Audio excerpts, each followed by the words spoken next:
Mes chers élèves, bonjour et bienvenue dans cette nouvelle vidéo consacrée toujours à la dérivation. On rappelle que dans la séance précédente, on a défini la dérivabilité d'une fonction en un point.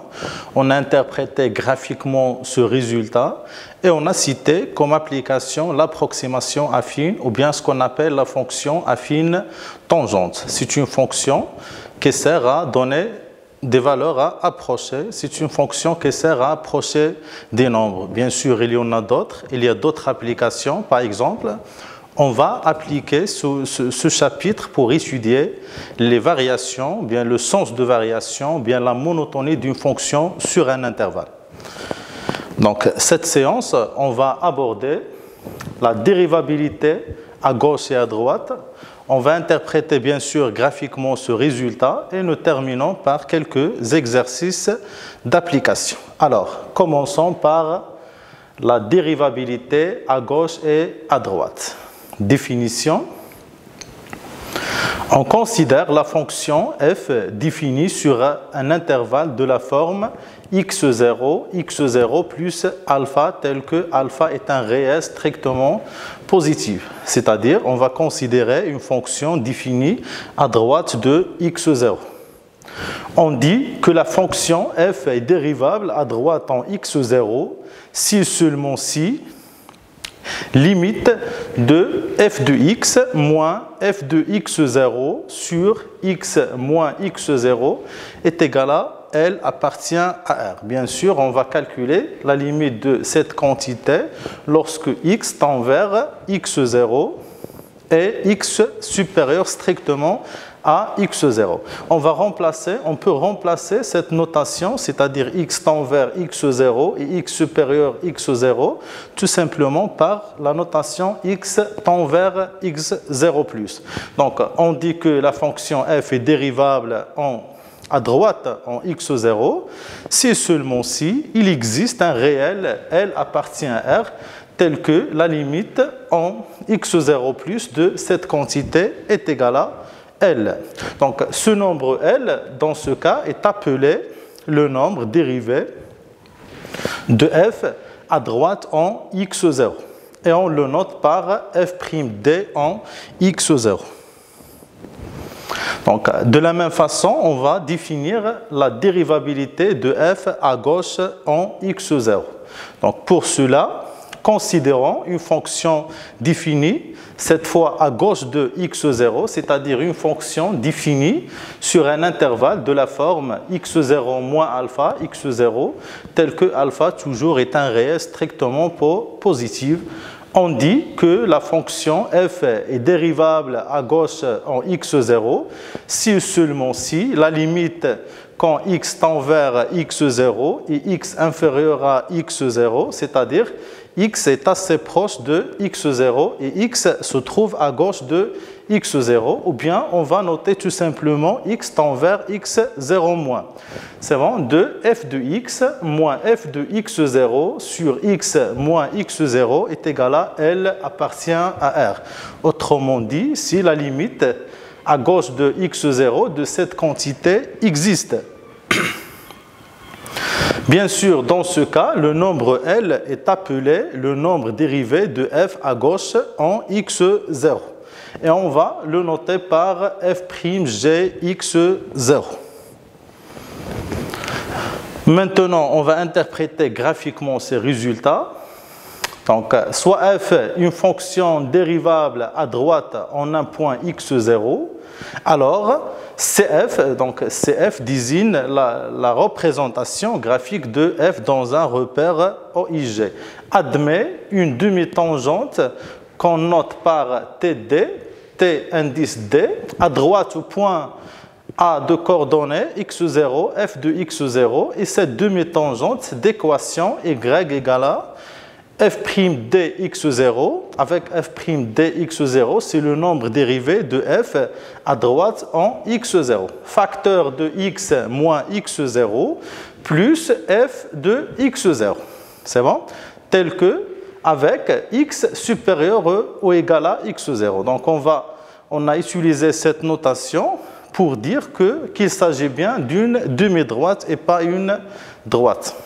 Donc si f est une fonction dérivable à droite en un point x0, alors sa courbe représentative admet une demi-tangente à droite au point d'abscisse x0 et cette tangente est d'équation y égale à f' de x0 facteur de x moins x0 plus f de x0 avec x supérieur ou égal à x0. Si vous remarquez bien, toujours, le nombre dérivé de f en x à droite en x0 représente ou bien correspond au coefficient directeur, c'est-à-dire correspond à la pente de cette droite ou bien cette demi-droite, puisqu'il s'agit d'une demi-droite et pas d'une droite. De même, on va interpréter la dérivabilité à gauche en x0. Alors, si f est une fonction dérivable à gauche en un point x0, alors de même, si f admet une demi-tangente qu'on note par tg à gauche au point A d'abscisse x0 et cette demi-tangente est déterminée et définie par cette relation y égale à f' x g x0 facteur de x moins x0 plus f de x0 avec x inférieur ou égal à x0. Définition. Donc, dans le cas où f est une fonction dérivable à gauche et à droite en x0 et le nombre dérivé de f à gauche en x0 est différent de le nombre dérivé de f à droite en x0, alors dans ce cas, le point A d'abscisse x0 est appelé un point anguleux. Donc, pour mieux comprendre, on va traiter un exemple. Alors, considérons la fonction f définie par f de x égale à x au carré si x inférieur ou égal à 1 et f de x égale à 1 sur x si x supérieur strictement à 1.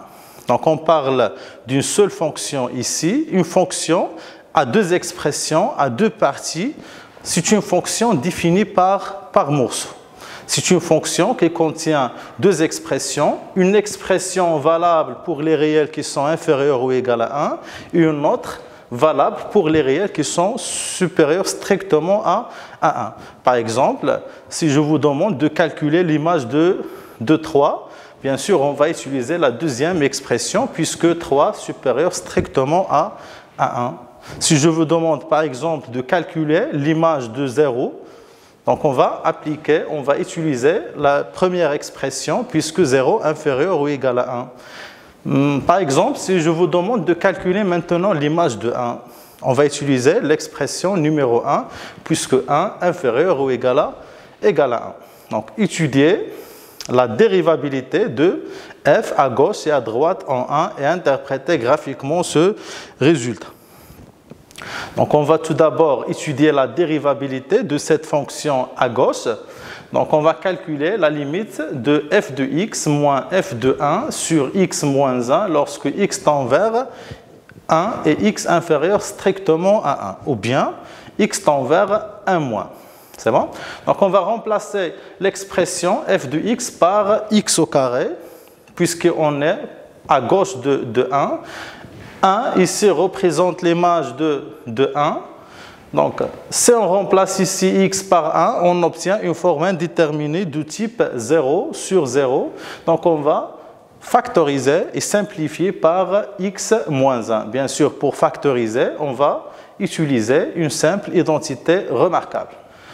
Donc, on va simplifier par x moins 1, on obtient finalement que cette limite vaut 2. C'est un nombre fini, existe, appartient à R, et par suite, la fonction f est dérivable à gauche en 1 et le nombre 2 n'est autre que le nombre dérivé de f à gauche en 1.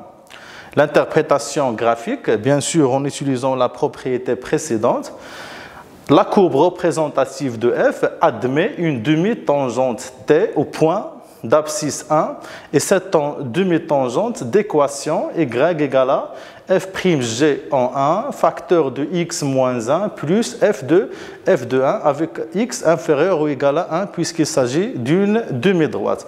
Donc on va remplacer f'g de 1 par sa valeur par 2.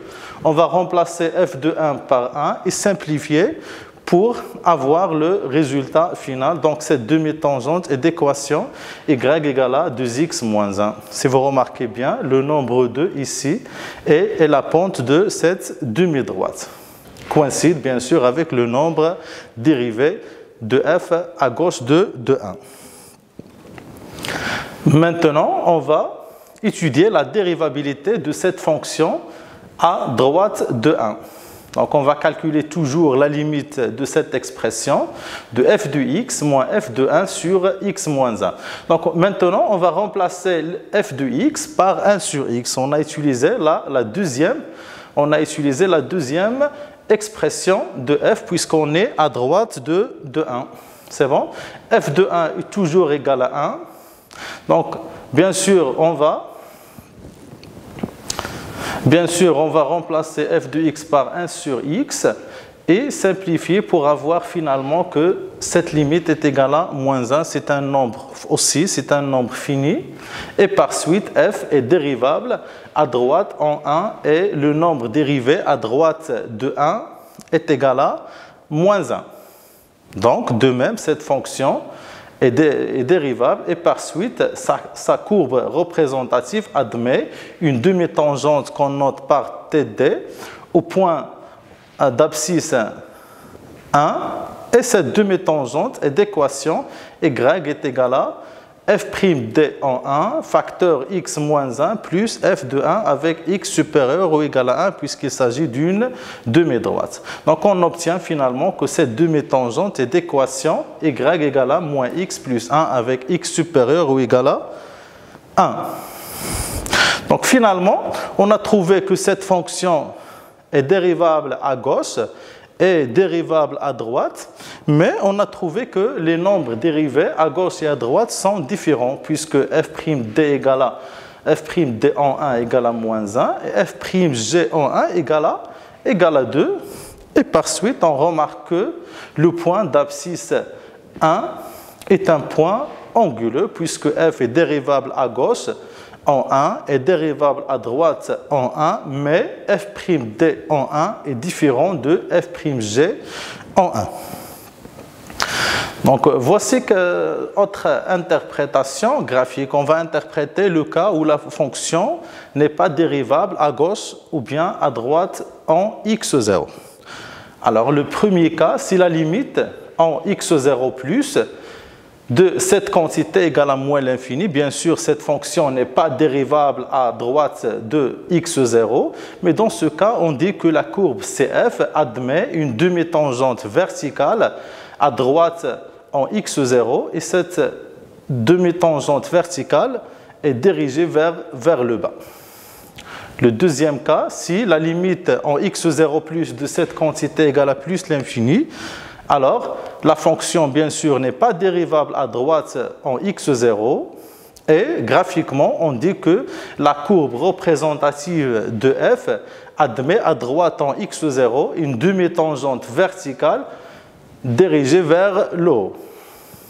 Le troisième cas, si la limite de cette quantité en x0 moins est égale à plus l'infini, bien sûr, la fonction n'est pas dérivable à gauche de x0, c'est bon?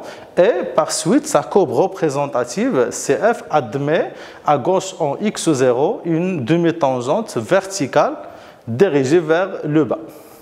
Le dernier cas, lorsque la limite de cette quantité en x0 moins est égale à moins l'infini, on a aussi la courbe CF admet toujours une demi-tangente verticale dirigée vers le bas, bien sûr. Et pour concrétiser, pour mieux comprendre, on va faire quelques exemples ultérieurement. Maintenant, on va établir un lien entre la dérivabilité en un point et la dérivabilité à gauche et à droite. Propriété. Alors, on a l'équivalence entre f est dérivable en x0 et f est dérivable à droite en x0 et f est dérivable à gauche en x0 et f'd en x0 est égal à f'g en x0.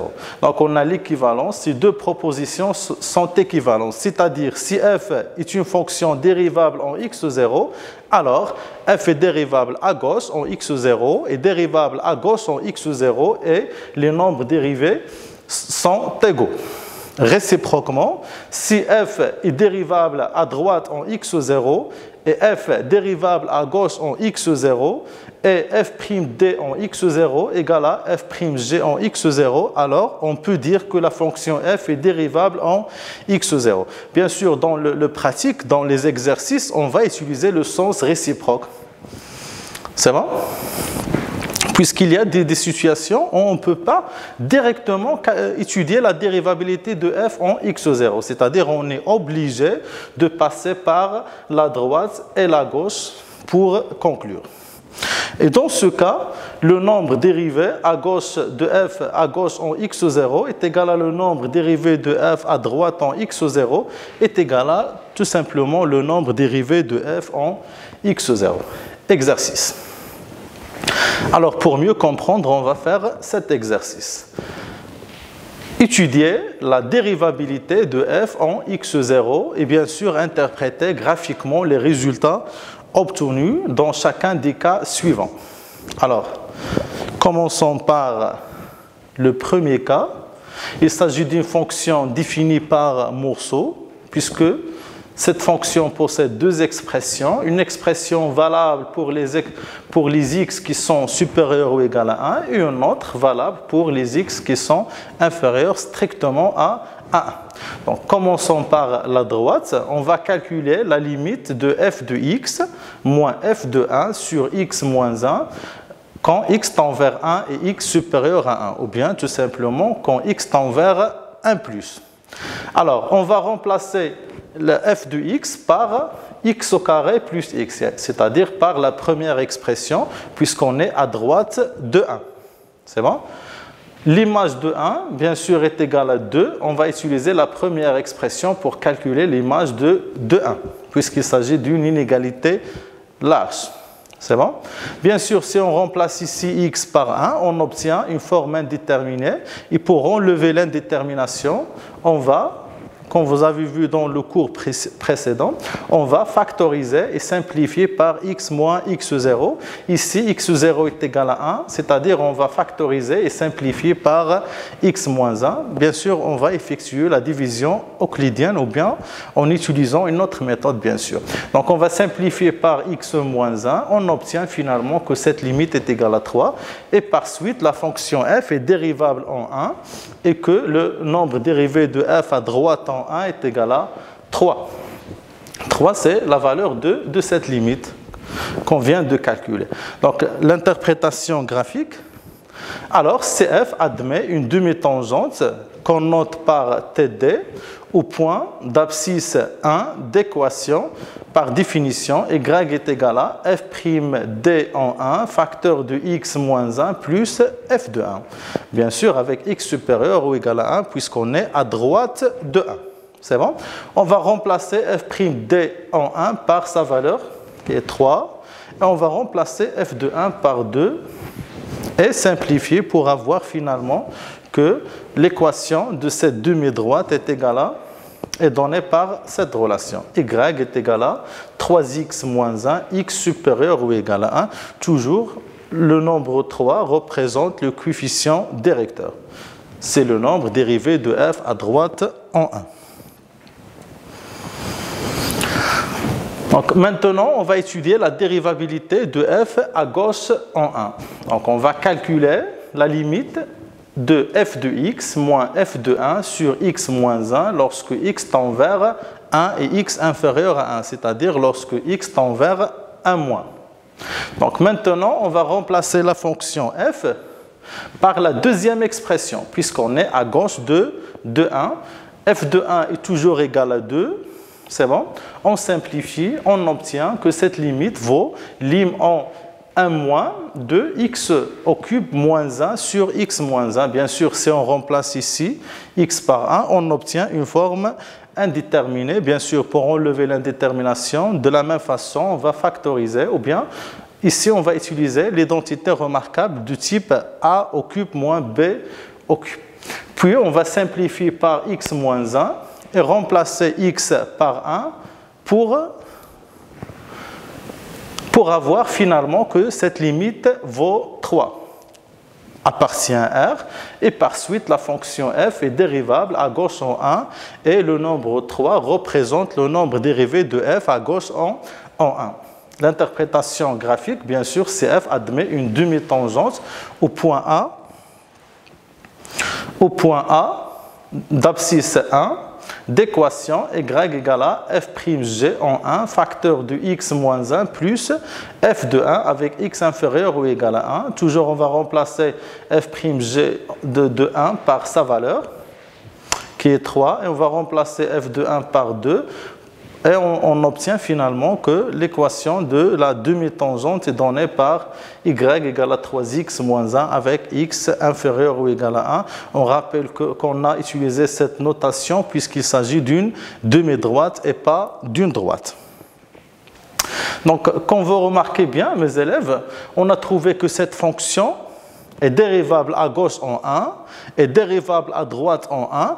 Mais cette fois, on a f'g en 1 est égal à f'd en 1. Donc, en appliquant le lien précédent, en appliquant la propriété précédente, on peut dire que la fonction f est dérivable en 1, puisqu'elle est dérivable à droite en 1, dérivable à gauche en 1, et le nombre dérivé de f à droite en 1 est égal à le nombre dérivé de f à gauche en 1.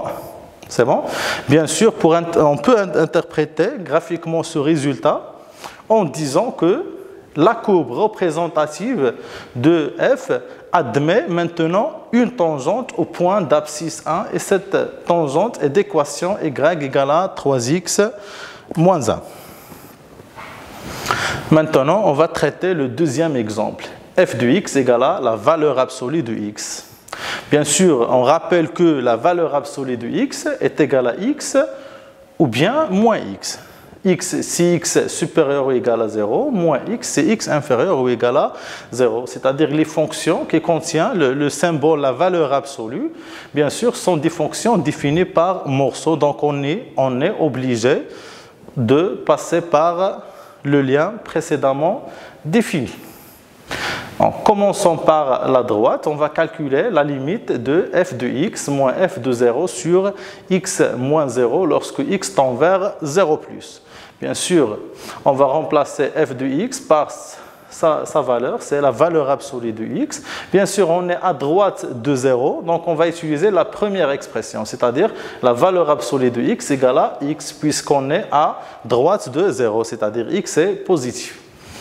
Et par suite, cette limite vaut 1.